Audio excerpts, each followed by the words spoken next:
Nchi yetu imekuwa mwenyeji wa mafunzo ya kujenga utayari wa kukabiliana na vihatarishi na majanga katika mazingira mbalimbali. Na hapa tumepata washiriki kutoka nchi 11 duniani ambao wamekuja kushirikiana nasi katika mafunzo haya.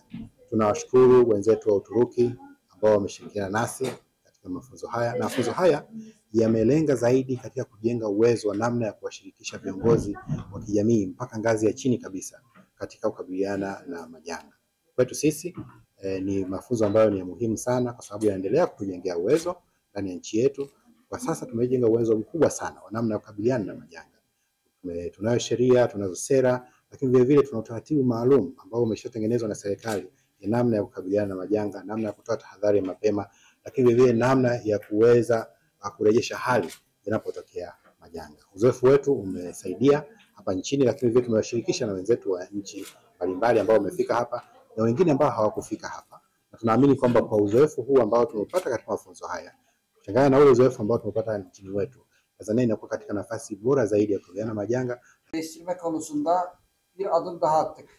Na leo tumeweza kupiga hatua nyingine katika kukuza ushirikiano kati ya serikali ya Uturuki na ya Tanzania.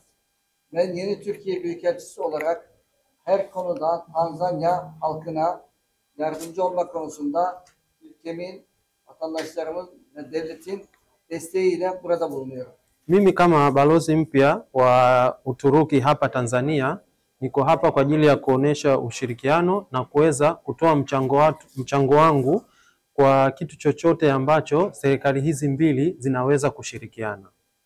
Kısa zamanda gördüm ki Türkiye ve Tanzanya arasında pek çok alanda işbirliği yapma imkanı mevcut.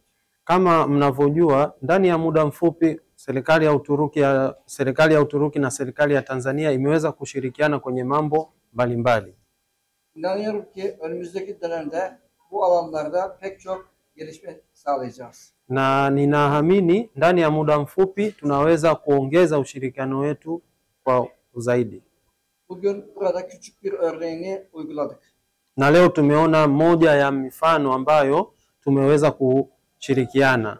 Over the past days, we have witnessed to only a fruitful exchange of knowledge and experience, but also the strengthening of partnership and friendship among IORA member states. This program, implemented in collaboration with the Indian Ocean Rim Association, the Turkish Red Crescent, and the Minister of Foreign Affairs of the Republic of Turkey, marks a significant step in our collective efforts to build disaster-resilient communities across the region. This training, following the successful first phase held in Turkey in 2024, has now found its second and equally important phase here in beautiful Tanzania. We are proud that this program brought together experts and practitioners committed to reducing disaster risk, improving public health preparedness, and protecting the well-being of communities in the Indian Ocean region. Esteemed guests, your active participation, insightful contributions, and unwavering commitment have made this program truly meaningful.